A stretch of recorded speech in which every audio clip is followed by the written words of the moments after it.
Right. So the failure loop is exactly what you said. It's a way to reframe our traditional sense of failure and transform it into progress. So in the book, I have a little diagram. So it's a series of individual loops that are connected, and the chain of loops goes up and to the right. And up and to the right is the direction of progress. And so as we go through our lives and decisions, we're going to have things that don't work the way we want. And that's a quote unquote failure event. Welcome to Reinventing Perspectives. Today we have a phenomenal guest. We have Emily Sander.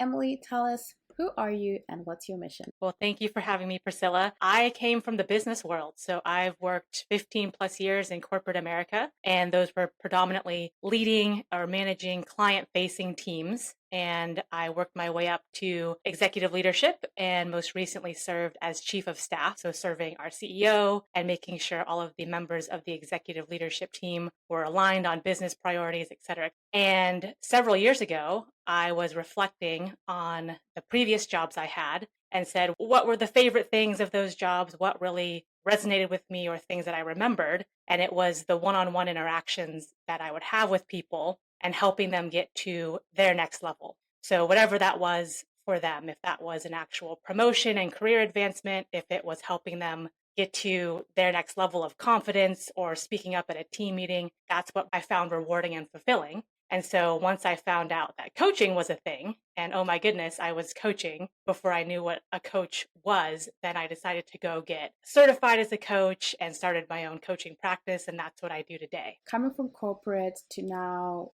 as a coach, running yourself as a business, what have been your three biggest lessons? My three guiding principles, so to speak. The first one is integrity. So I've seen a lot of people do business in a lot of different ways. And some people cut corners and maybe do what's the minimum I can do to get away with this or the minimum I can do to meet this requirement. And some people are very much, I want to be above board. I want to do what's right because it's right. And sometimes the former group, the one who cuts corners, might get ahead for a period of time. So it might look like, hey, they're not doing things with the best intentions and it's working for them. But what I found is the second group, the one that acts with integrity, will always catch up in the long run and will always make a bigger and better difference in the long run. And for me, I was raised with do things the right way, you treat people with respect, you conduct business in the proper way, and that's just in my DNA. So I feel better doing that. So that's number one, integrity. Number two is servant leadership, which I hope we get to talk more about. As leaders, we have great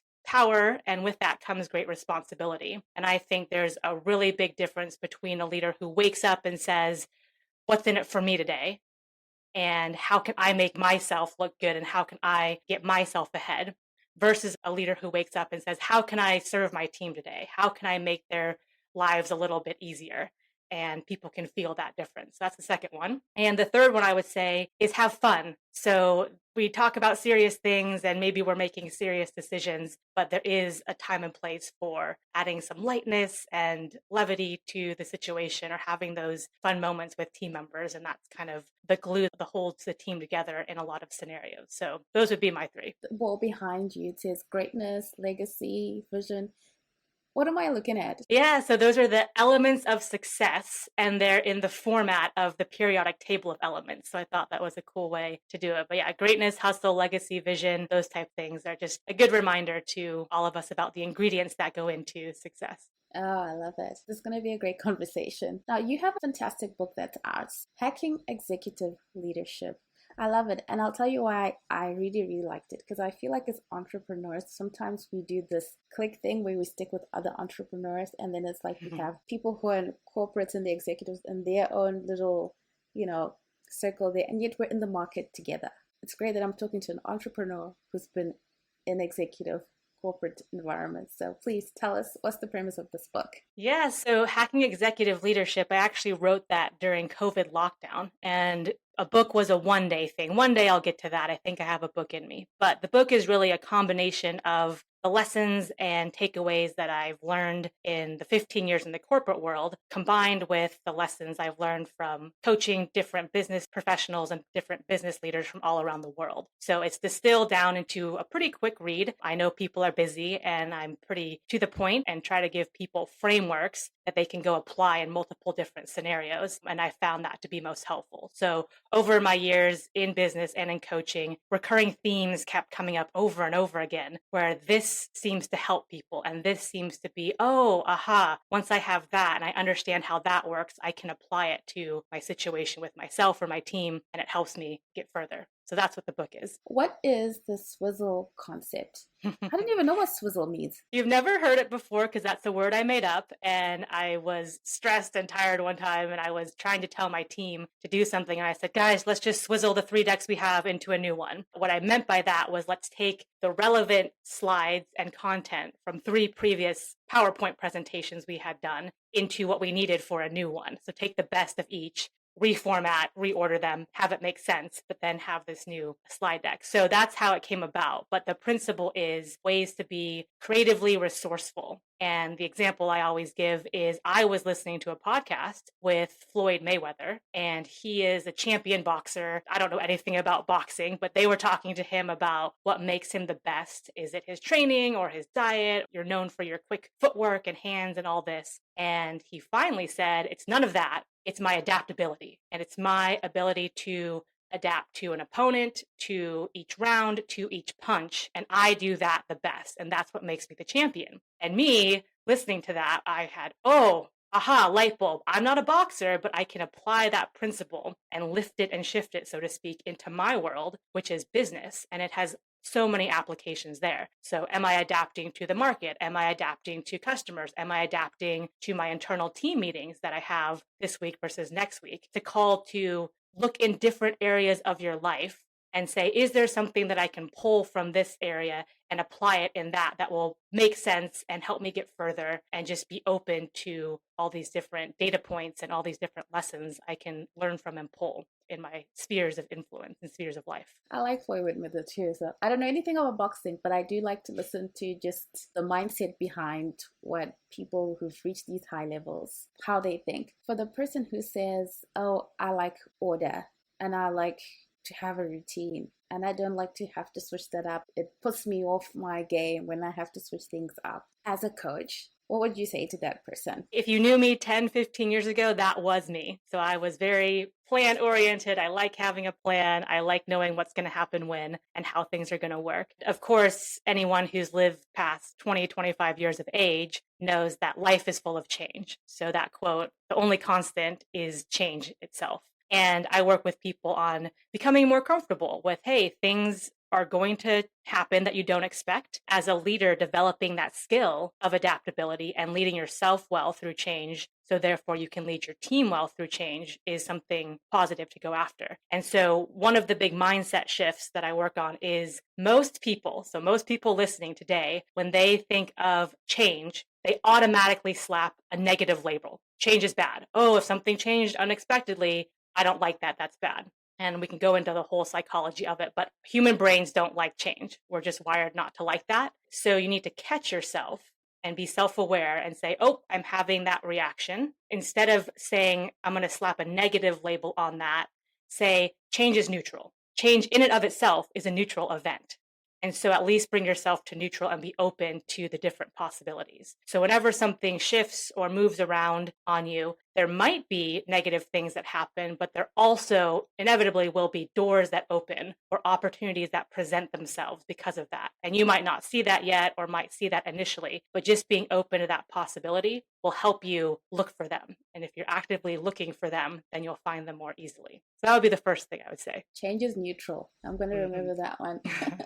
What is the failure loop? I think this is so important for new entrepreneurs, where you're trying out new things, and a lot of things that you're going to try, they're not going to work. And you're going to feel like, oh my gosh, this is hitting up against failure time and time again. Right. So the failure loop is exactly what you said. It's a way to reframe our traditional sense of failure and transform it into progress. So in the book, I have a little diagram. So it's a series of individual loops that are connected, and the chain of loops goes up and to the right. And up and to the right is the direction of progress. And so as we go through our lives and decisions, we're going to have things that don't work the way we want. And that's a quote unquote failure event. So, oh, I made a presentation and it didn't go well. Or, oh, I made a decision and that didn't go the way I wanted.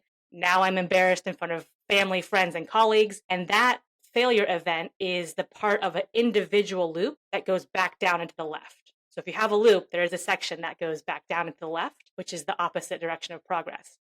A lot of people stop there. A lot of people stop there and figuratively sit on the floor and declare themselves a failure. And instead, if you are in that moment and you know where you are in the process, and you take the lesson and learning out of that experience and you apply it going forward, you've just propelled yourself back up the chain of loops, and you've propelled yourself back in the direction of progress. And so for anyone, but especially entrepreneurs who are moving fast, who are having to make decisions with limited information, who are having to step out of their comfort zone and try new things, you are inevitably going to quote unquote fail. And you need to say, that's actually not failure. I'm going to take the lessons from that and apply it so I don't make the same mistake over and over and over again. I'm going to learn from it, but that's actually a mark of success. And that's something that I love working with clients on, is taking them from when I experience that or when I feel that moment, it's not a bad thing. It actually is a good thing. And it means, hey, I'm pushing myself and I'm on my growth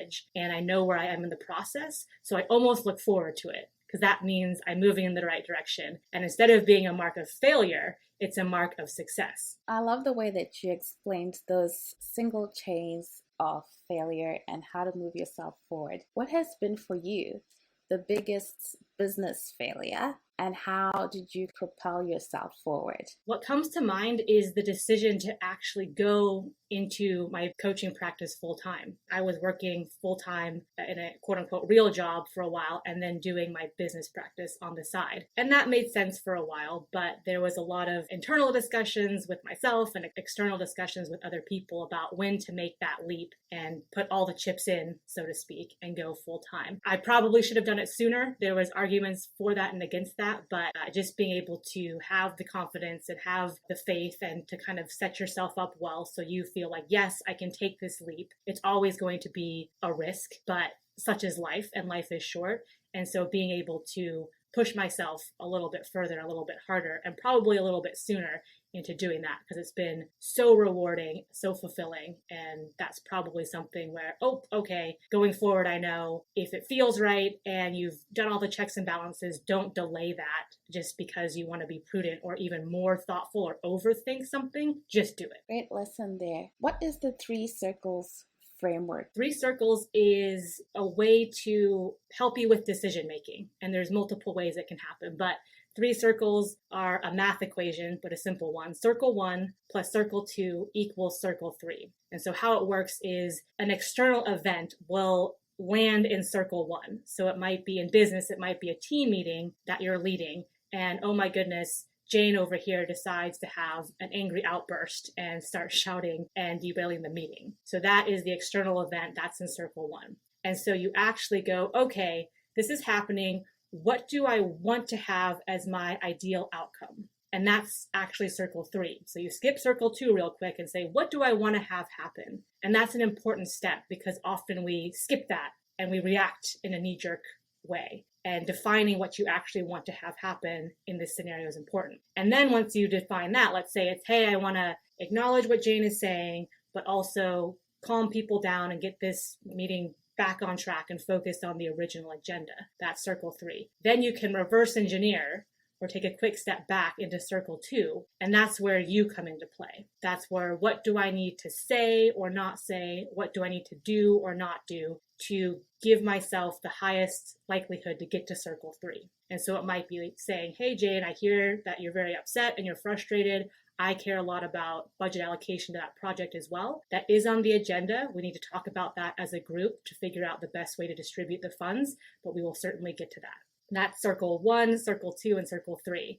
A lot of people have an emotional reaction to circle 2, or they say, well, hey, Emily, in that situation, I feel like yelling back at Jane. I'd feel like giving her a piece of my mind and saying, hey, we've talked about this 12 different frickin' times. You can't blow up in a meeting. But defining that ideal outcome, which is calming people down and being professional and getting people back on track, leads you to the actions you take in circle 2. That's a brief example, but there's multiple applications. You can also use 3 circles. If, for instance, you were going into a team meeting and you said, okay, let me be intentional about what I want to do with this team meeting, you could do a 3 circles exercise there. You could also do it with a long-term project. So, hey, I have a long-term goal. Maybe it's 12 months, maybe it's 18 months, and let me define my ideal end state in circle 3. And then I'll have to define my circle 2, which might be a whole bunch of milestones in between. So that's 3 circles in a nutshell. Oh, amazing. I think your book, Hacking Executive Leadership, just listening to those 3 things, I think it's definitely worth a read. That's pretty phenomenal. So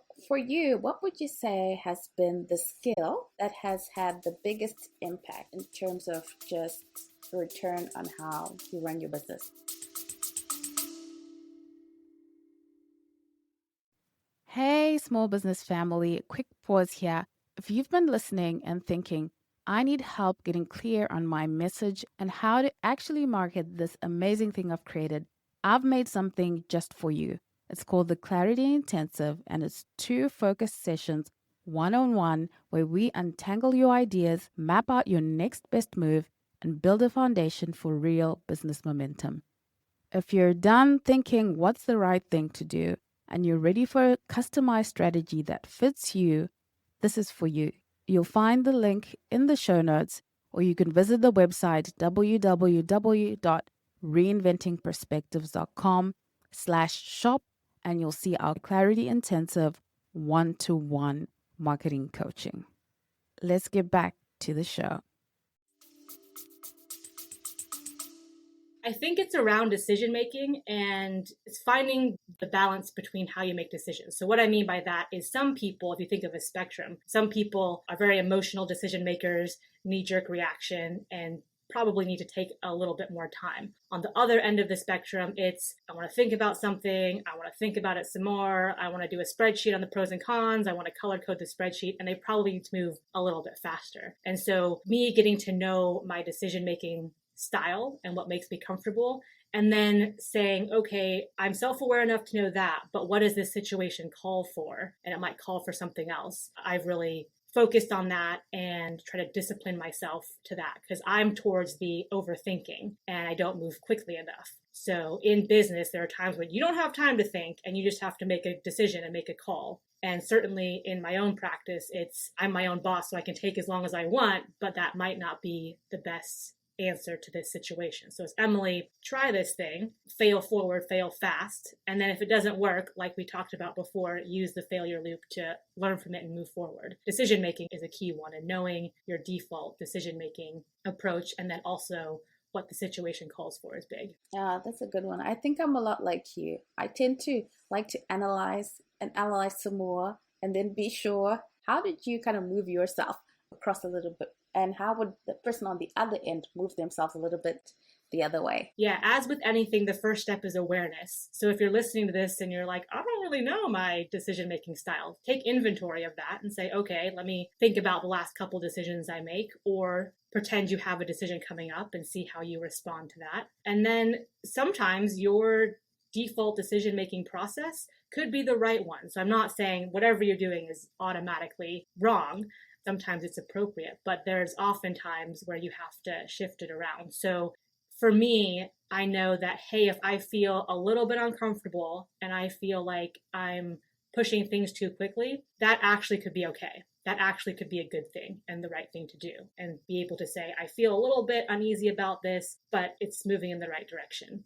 If you're on the other side of the spectrum, it might say, hey, I almost always make a decision too quickly. I don't think it through, and then I regret it, or it's not the best decision I could make. And so let me, again, be aware of that as a first step. But 2, maybe put some checks and balances in, okay, when I have that feeling, I need to go walk around the block and think about the pros and cons. I need to go call a trusted advisor or a friend and have a brainstorm or sounding board session with them to get information I'm not thinking about. So awareness is the first step, and then being comfortable with being uncomfortable and then putting some checks and balances that are appropriate for you into place. I remember I reached out to you because of your experience in customer facing business. I wanted you to kind of speak to how entrepreneurs can improve their relationship with customers. Customer service, that's a large topic, but the few things I'd say on that: one, answer their questions. So that's more so in the sales or prospecting stage. There's different schools of thought here, but to me, the company or person that can best answer someone's question is seen as the most helpful and then is seen as the expert in that field. So, and that could not be the case. Someone might have more information than you or have more experience, but if on your website or if when you're talking on podcasts or anything where you're interacting with a prospective customer, if you're giving information and giving value, that draws them in. So when I say different schools of thought, I've heard all across the board on how you should present your website. And some people are very, let me hold information close to the chest and let me have them book a call with me and then I'll tell them all the information they want. My train of thought is almost the opposite, which is give them the information that they are wanting right away, and you'll be perceived as more knowledgeable and more helpful and more valuable to them. There's this great book called They Ask, You Answer, and it talks all about this company that took that approach and did organic SEO in that way and just grew their company within their industry as the top company for that, just because they collected questions and they answered them for people. And so they could get them for free. There's some great tips on make sure your product team and your marketing team is plugged into your sales team and your customer facing folks, so account managers or customer service reps, because those are the people, those external facing people who are literally getting the questions from customers directly each and every day. So collect those and then get those out in your product marketing. That's one thing I would say. And two, there's the normal things of build a true relationship with your customers. Don't think of it as a transaction. Don't think of it as a transactional relationship. Think of it as I'm going to build this relationship over time. That can land in a bunch of different ways depending on your exact business and what products and service you have. But that general overall mindset, I think, goes a long way. And customers can feel that when leadership and therefore their company has a just get the money in, just get the top line revenue, transact these people and then be done with them, versus, hey, I want to build a relationship with our customer. And like any other relationship, that involves things like trust and communication and doing what's best for these people and being a good partner in business and all of those things. So I would take those elements to heart as well. How do you manage work stress and boost your performance at the same time? Because I think a lot of times work stress can actually take away from the performance. That is a great question. Yeah, a lot of people burn the candle at both ends. They say, I must work harder and more hours. And to me, taking care of yourself, that's physically and mentally, is imperative for a leader, because they are putting themselves in best position to lead, and then they are serving others better. So a lot of people have it in their mind, I have to work harder, I have to work longer, I have to work more and do more to help people around me. And it's almost the exact opposite. I have to take care of myself, which is not selfish. It's not selfish, because then when I take care of myself and get myself in good position to lead, I am making better decisions. I am having higher quality interactions with people. It just exudes out of you in all these different ways. Stress is part of the business. And so there's going to be times when you don't get as much sleep as you would have liked, or you just have a lot on your plate and you have to deal with that. Again, first step is awareness. So know where you are. Oh, I haven't slept well for the last few days. Oh, I have a lot on my plate. And so therefore I might need to take some extra time with my decisions, or I might need to catch myself before I snap at someone or throw out a zinger in a team meeting. Really having that mindset and overall approach of I need to take care of myself in order to serve my team is a big one. And then there's lots of little tactical and practical things that if you want me to get into, we can, like, delegating is a good thing to invest in, and automation is something to look towards for streamlining processes and those types of things, just to take that stress away on doing so many different things. Thank you for that, Emily. Now, I always ask these last two questions. What is the number one book that you would recommend to an early entrepreneur? The number one book would probably be Essentialism by Greg McKeown. And that talks a lot about where you spend your time and where you spend your energy and prioritization. And that's a quick summary of the book, but that's on my top 10 list for books for leaders to read. But Essentialism by Greg McKeown is a big one. And the last question is always, what has faith meant to you on your journey? Yeah, so that comes into play in a lot of ways. One, it's my big why. Why do we do what we do? How do we align what we're doing to our overall purpose and meaning? I work with my clients to find their big why. I'll give you mine. So my big why is I believe our job is to put good into the world. And that's a simple way to say it, but I believe our job is to put good into the world, and people can do that in a million different ways. I believe that everyone has their unique giftings and talents and areas of strength and what they're meant to be doing. If you can help people get to the top of their potential, the world would just be a better place. If you think about people operating in the vocation that they're meant to be in and they're fulfilling their potential, or even getting closer to that, if you think about all the people in the world doing that, the world is just going to be a very different place to live in and to be in. And so coaching is my very small way of doing that. So I think I can serve best in a coaching capacity. And I love, love, love helping other people and serving other people to find their area of strength and what they're aligned to, and help them get a little bit closer to that in whatever part of their journey or their chapter that they're in. That's a big one. And then also, I think the theme of healing. In the modern world, we have doctors in modern medicine who are direct healers, right? They can heal people directly. But I think we can take that and swizzle that concept and say, I can be a healing influence on people. So we've all had the opportunity where, oh, if you're gossiping about so-and-so, let me get in there and let me tell you what I know about that situation, or let me tell you what I saw her doing. But instead, if you say, hey, I want to be a healing person in this conversation, let's either get the conversation on some different subject, or just say, hey, I think there's two sides to the story, and I think that, we should be supportive in this way. And so just little things like that, little interactions or little tilts of conversations can have a really big impact on our group of people that we're interacting with, and then our larger society and world as well. So those would be the two biggest things I think I take away. Oh, I love that. Now, to our audience, Emily, what can they look forward to? Yeah, so if you go to nextlevel.coach, nextlevel, all one word, .coach, you'll find free resources on that website. If you're interested in coaching or learning more about me, you can find out all about that and contact me directly. And then I have a blog that's set out weekly, and it has a lot of good information about some of the things that we talked about here. Well, thank you, Emily, for your time, and thank you really for your expertise. If you got any value out of today's episode, please do me two massive favors. One, please share it with someone that you know would benefit from this information. And secondly, please leave us a review in your podcast listening app. This will help us grow the show and get bigger and bigger guests that will benefit you even more. Thank you so much for that. And again, thank you for your time. I absolutely value your time. Thank you for spending time with us, listening to the Reinventing Perspectives podcast.